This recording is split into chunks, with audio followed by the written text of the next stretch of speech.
Hey YouTubers, I'm going to make a video that I think will get probably 2 or 3 views, but I'm going to do it anyway because when I needed this help, I couldn't find it anywhere on YouTube. A friend of mine gave me a pair of Acoustat 2+2 electrostatic loudspeakers. Now these panels that this interface connects to, each panel is 20 inches wide and 8 feet tall. And this panel creates the very high voltage necessary for electrostatic speakers to function. And so when you go to disconnect this, remove your speaker input connections first, then unplug the unit. You're going to undo the screws that attach this to the plate at the bottom, and your speaker may have a couple of braces that come off the panels and connect to this. Remove those, tilt it over on its side, and you'll see 3 bundles of wires. There's a bundle of wires connected to a white connection, there's a bundle of wires connected to a blue connection, and there's a bundle of wires connected to a red pin in the center. Without touching anything metal, grab that bundle of wires connected to the red pin by the wires, pull that connector straight out, it just slides right out, and touch it to the blue or the white connector. You'll see a little spark. Now remember, you've got everything unplugged, no AC going into this and no speaker connections. Touch that red connector to the blue or white connector, you'll see a little spark. Now you've discharged all the current out of the system and it's safe to handle. So be sure you do that before you go any further. And once all 3 of those wires are connected, you can take this to your workbench and get to work. And I'm hoping that this may help anybody else that's facing the same repair or upgrade. This one was made in 1983, I believe. It received the Acoustat Medallion Transformer Upgrade in 1985 and also the C-Mod in 1987, I think. And it was also wired with monster cable on the interior. I'm going to be replacing some components that, although it functions, it doesn't sound as good as it should. It sounds a little muffled, and this seems to help the high end quite a bit. So let me set the phone down and turn this over and let you have a look at the inside. Okay, on the 2+2 speaker, this stands up behind the speaker, and this sound batting you see here, this faces the back of the panel. And so there's a number of screws around here which I've removed. And so this is what you've got on the inside. Now there's 3 transformers in here, and this sucker weighs a ton. And from what I understand, I've only had this a few weeks, but my little bit of research is all of these transformers are just about impossible to find. So if one of those is messed up, well, you got a real problem. This rheostat back here, which adjusts the high frequency response, some people take these out because they can be a little problematic and replace them just with a straight resistor. And you can go on the forums and find out what resistor to put in to give you your optimal treble response. I'm lucky in that even though these look bad, both of them function pretty well.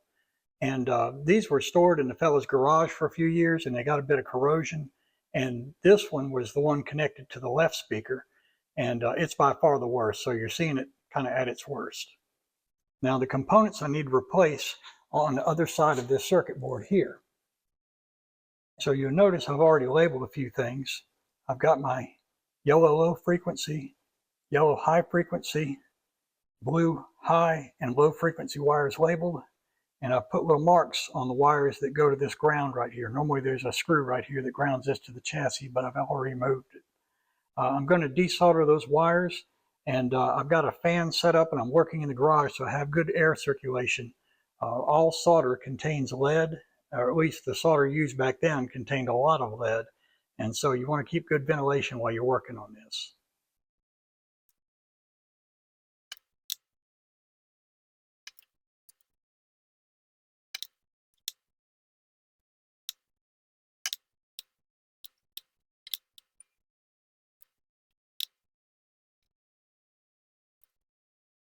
Okay, I've got all the wires removed. The next thing I need to do is remove the solder from these positions here. And so I'm going to leave the board mounted so it'll hold it in place while I remove the solder. And some people have a solder vacuum that they use. I just used the braided wire. And so here goes. And start, there's a lot of solder on the circuit board. I'm going to start about here, and when the solder starts to flow, I'll pull this to suck up the solder.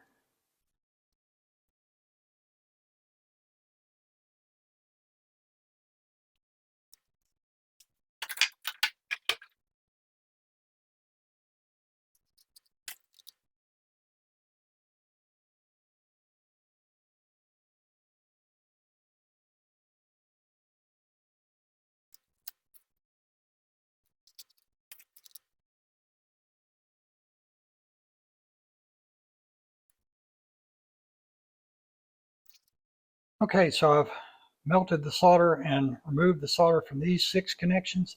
There's one more I need to do right here.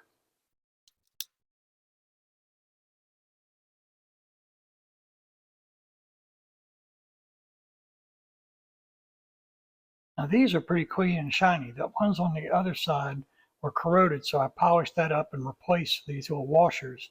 Now this shows a little bit of a corrosion on it, so I'll replace that with a nice clean one. I want to have good contacts here. Again, that nut looks nice and clean. The washer is not great, so I'll toss these and replace them with new star washers.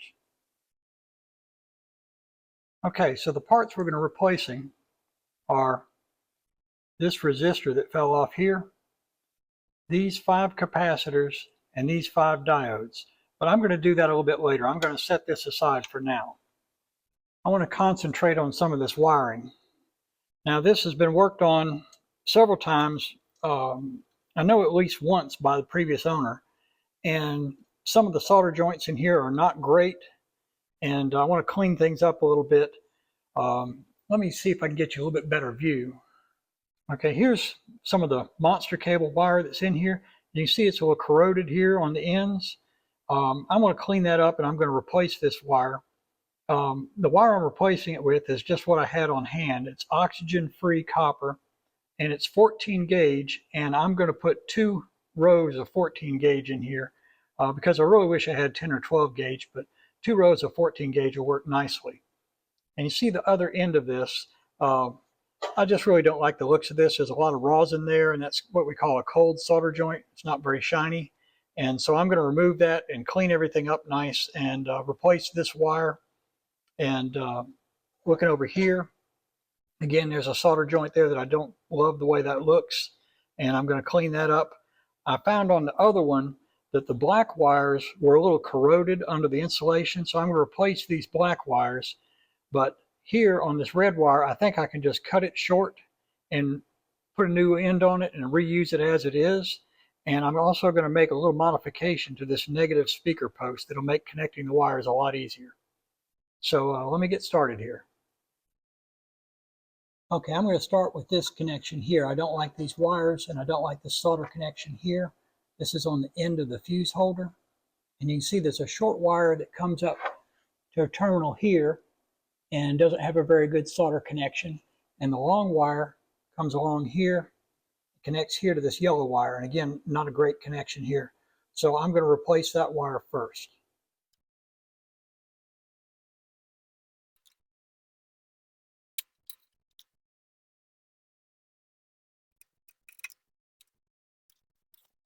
Kind of hard to get in here and work and give you a good view at the same time, so bear with me.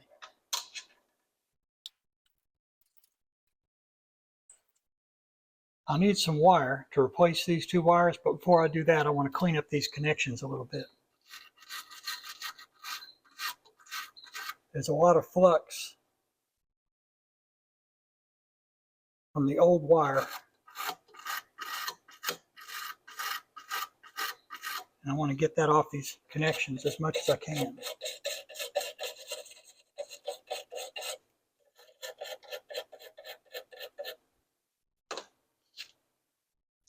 Got some solder covering up that hole. I'm going to need to open that up, so I'm going to try and get some more of that solder out of there.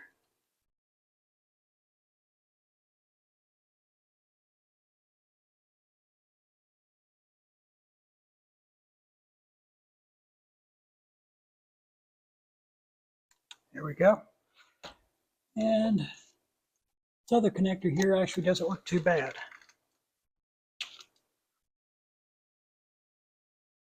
I bought some 14 gauge wire with the idea of replacing the wire that was in there with this, but I think what's in there is actually 12 gauge, perhaps even 10 gauge, and I hate to go down in wire size.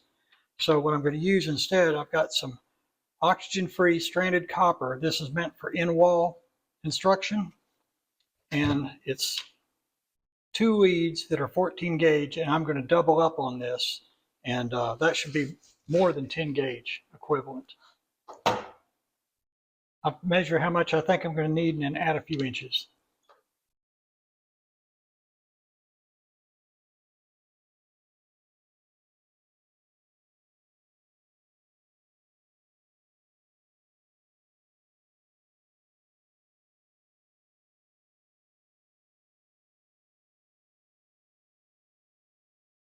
Okay, I've got this piece made up. This will go from here and connect underneath this capacitor. So I'll go ahead and get that hooked up, and then I'll get this end cut to length and twisted and installed. Now this wire is much bigger than the holes in these connectors, so it's going to be a snug fit.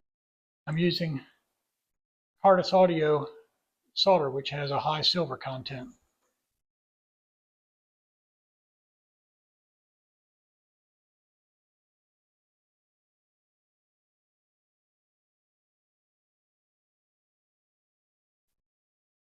I'm not an electrician. I'm not an electronics expert. I'm just your average guy, and I won't say that what I'm doing is pretty, but it's an improvement over what was there. I've got better contact than the previous work that was done, and I've got a better quality solder. So I'm just going to solder these 2 wires around this spade as was done previously, and then move on to the end of the wire. This is one of the hardest parts of this project to me.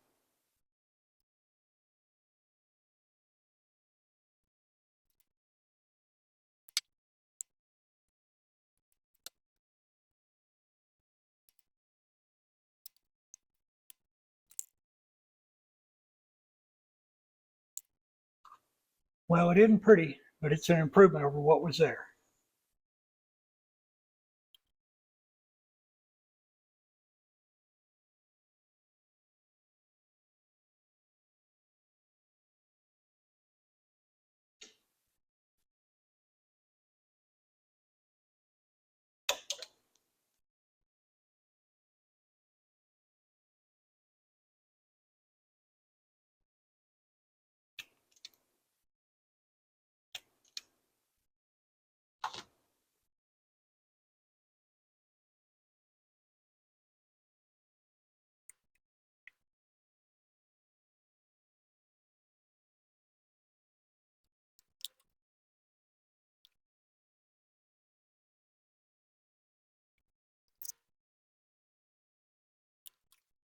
Okay, some of these solder joints are pretty solid looking.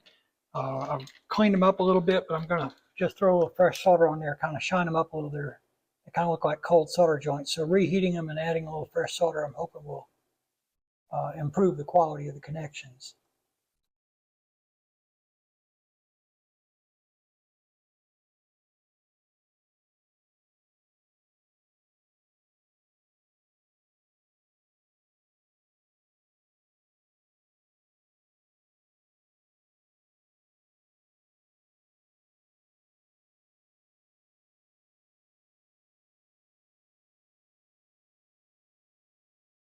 Now then, the negative speaker connection here, I don't like that wad of wires there. I found a better way of making a connection there. So I'm going to desolder that and remove that negative speaker connection from the chassis.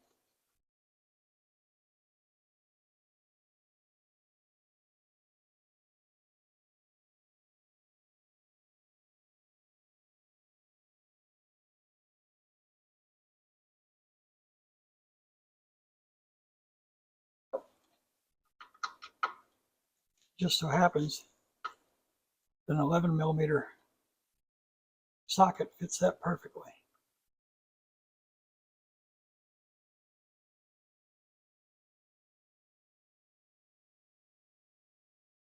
Okay, I'm going to cut off this blob here and separate these two wires.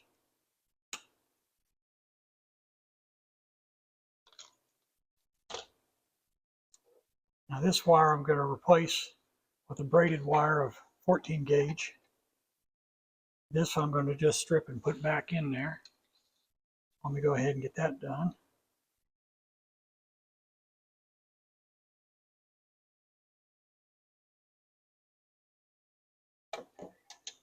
Now here's that red wire. It's going to be close as to whether or not this is going to be long enough. I'm going to clean this up a little bit on the end. I don't need that big blob there.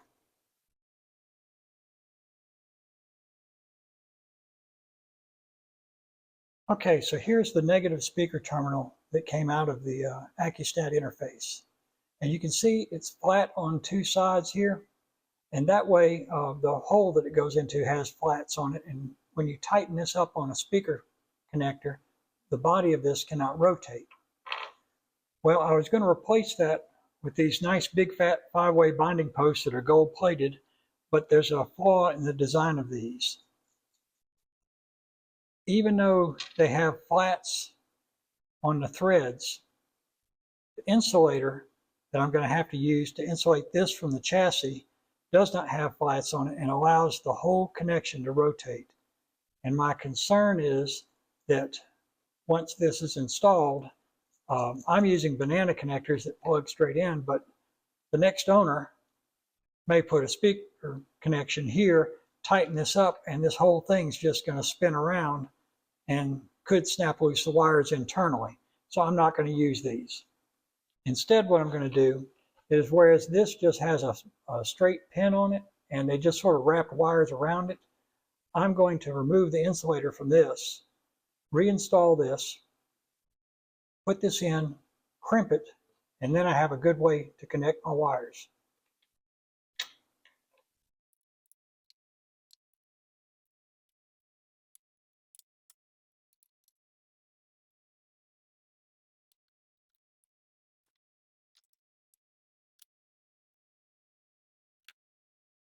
Okay, you see we've got the negative speaker terminal there with the spade connector on the end. I've got all three of my wires pushed through there. All I've got to do is solder that up. And like I said, it's far from perfect, but it's a big improvement over what was there.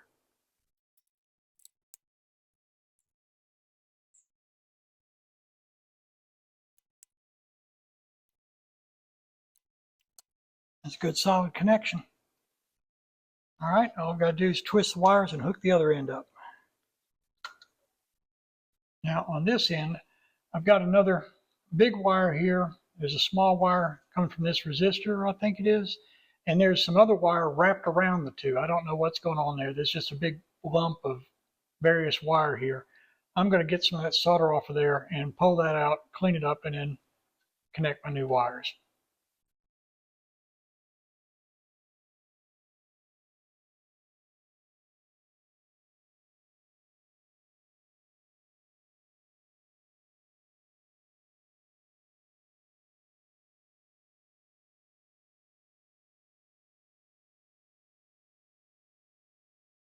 Okay, I've got all of the bad wiring and bad connections improved on. I won't say that they're fixed.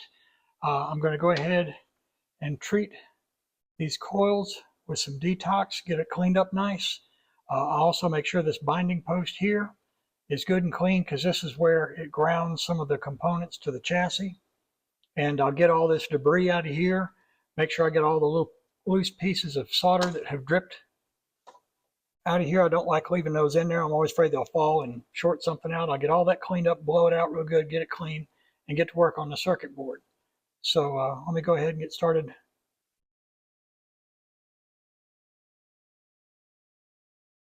Now here's the circuit board that we're going to be working on. Now you'll recognize this when you remove the interface from the base and laid it down on its side. There were wires connecting to this blue connection, this red connection, and this white connection coming from the speaker.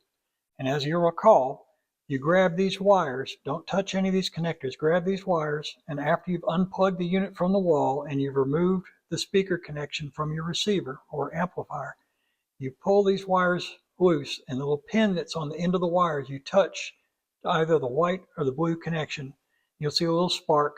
You've discharged the current from the unit, and now it's safe to handle. Now, I have removed this from the interface, and you'll remember earlier I removed the excess solder from these connections here, these 6, and this one right here. So we turn the circuit board over, and here are the parts we're going to be replacing. We're going to replace these 5 capacitors with these. I got all these parts from Mouser, and I'll put the part numbers in the description below the video. I got spares. We've got one resistor here we're going to replace. The new unit is much smaller, but it's the same readings as this one. And we've got new diodes that look a little bit different than what's in there. Diodes have also gotten a lot smaller.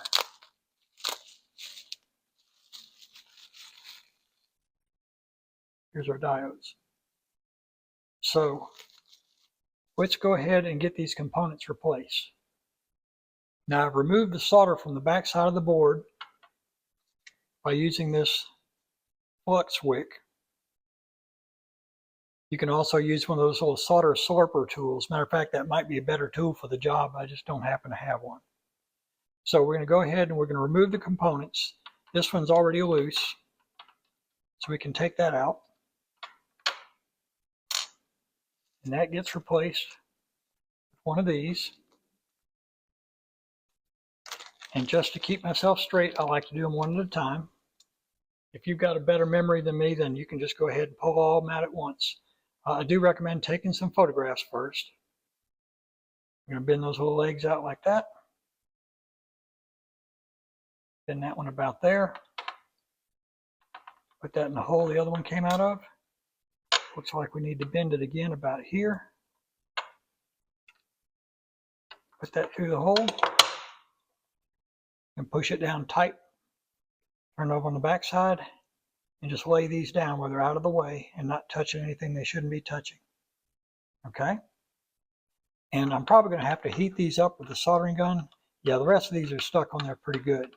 So let me move over to a better station to work at.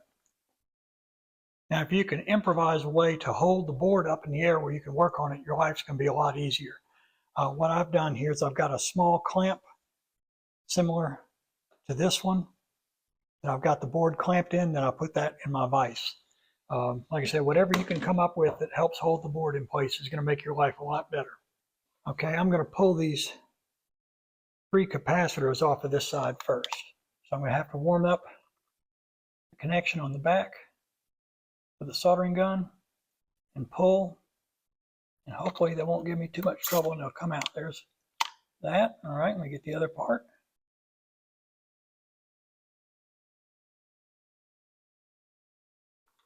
Okay, I'm going to go ahead and pop in 3 new capacitors in their place. Like I say, I just like to do a few at a time so I don't get myself confused.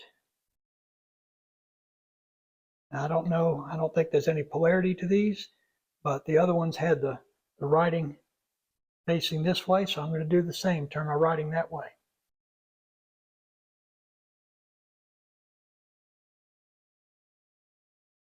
Okay, got those in there. I'm going to go ahead and start taking out the diodes. They're a little tougher to do because, at least on my board, they're so tight to the board, it's very difficult to get anything in underneath them. I want to show you something. Actually, I can kind of show you looking through the board. I'll put a light behind it. Let's see now. Yeah, that gives you a real nice view. You see these symbols in the middle? They tell you which way the diodes go. It's very important that they turn the right direction. Can you see that there's a silver band at one end of the diode? And you see how there's a little arrow here that points to a line? Where you see that line, you line that up with the silver line. So all the ones that go straight go this way, and the ones that go diagonally go this way. Let me go ahead and get those put in there.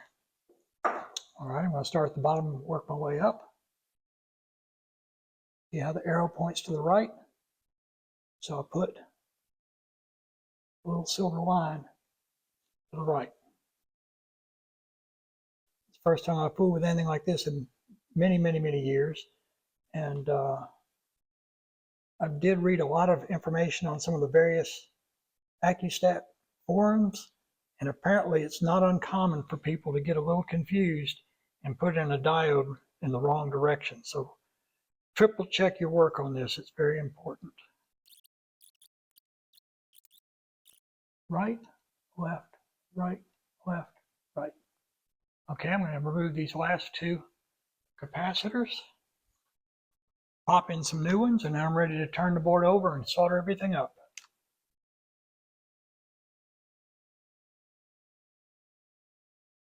Okay, all the components are in place. Time to get soldering. I'm going to start here on the end. Okay, I got my fan turned on now. I don't have to breathe all these fumes, and I like to nip off the legs as I go along. It makes it easier to maneuver in here. And I've got 4 here all together, so I'm just going to get these 4. Put a little dab of solder on the end of the soldering gun, let it get good and hot. And what you're looking for is nice shiny solder. If it looks frosty like you see over here, that's not a great connection. So just give it a little bit more heat, a little bit more solder until you get a nice smooth connection. And once you solder something, don't move it until it cools. That'll also make what's called a cold solder joint. It won't look very good. So I'm going to give that a moment to cool. And all that dark you see around the edges, that's rosin. That's inside the solder to help it flow better. It's very important when you're done because we're dealing with very high voltage, and it's not a lot of amperage, but it's a lot of voltage. It is possible for signals to arc across the board if the board is dirty. So when we're all done, I'm going to use a little rubbing alcohol, and I'm going to clean up any excess rosin and clean up the board nice and shiny. The less contaminants are on the board, the less likely you have any arcing. Like I said, we want a nice pool of solder around every little leg that sticks through.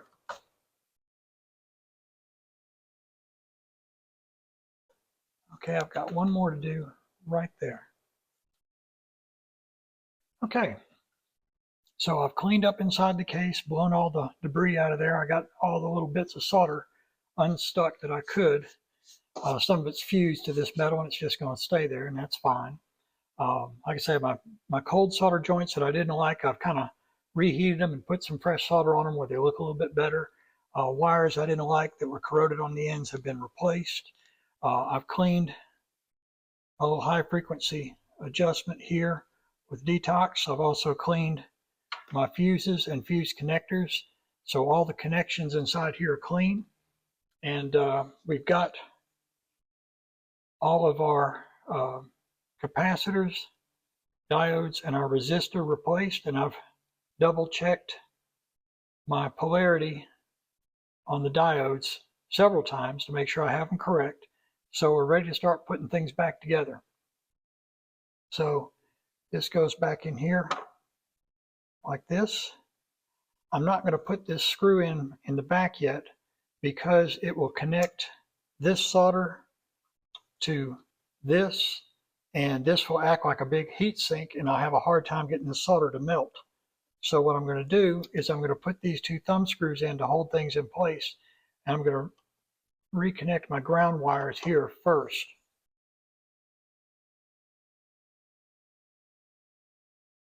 And I marked all of my wires beforehand. You remember I put these little tags on them, and the ones with the black lines connect back to this little grounding space here. So I got my solder handy.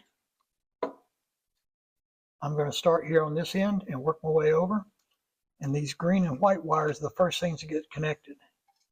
I'm just going to pull these other wires up out of the way.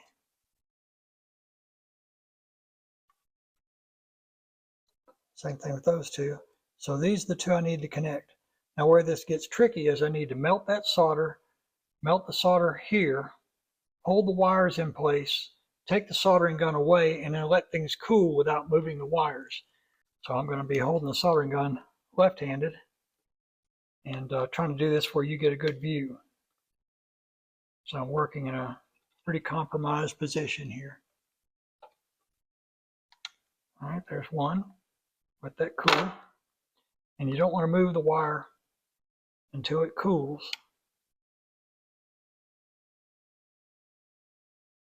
Remember, I've got to leave room here for that little screw that goes there. Okay, that's about the hardest part of putting that circuit board back on there, is getting those wires done. All right, now that everything else is labeled, I'm going to do the red wire next, which goes right there. I've got the blue high frequency, goes right here. The blue low frequency goes over here.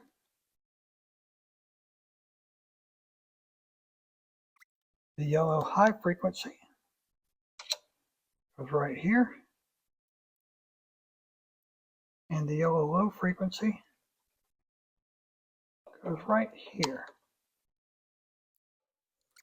Okay, I'm going to double check everything, but I believe I've got it correct, and put the cover on and reinstall this. I hope you found this helpful. If you're trying to do this upgrade yourself, please like and subscribe if it helped you.